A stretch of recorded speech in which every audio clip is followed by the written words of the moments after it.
Isang agricultural country ang bansang ito, pero hindi lahat ng Pilipino ay kayang bumili ng bigas na isang sako. Nang dahil yan sa mga nakaupong buhaya sa ating gobyerno. Imbis kasi nakatutok sila sa kanilang trabaho, mas nakatutok sila sa pagnakaw ng buwis ng mga Pilipino. Masakit mang isipin, pero yan yung totoo, na wala silang pakialam kahit maghirap yung saling lahi ng mga Pilipino.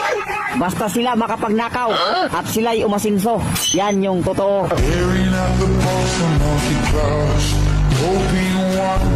Isang agricultural country ang bansang ito, pero hindi lahat ng Pilipino ay kayang bumili ng bigas na isang sako. Nang dahil yan sa mga nakaupong buhaya sa ating gobyerno. Imbis kasi nakatutok sila sa kanilang trabaho, mas nakatutok sila sa pagnakaw ng buwis ng mga Pilipino.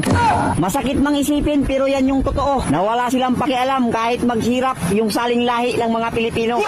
Basta sila makapagnakaw at sila'y umasinso. Yan yung totoo. Hoping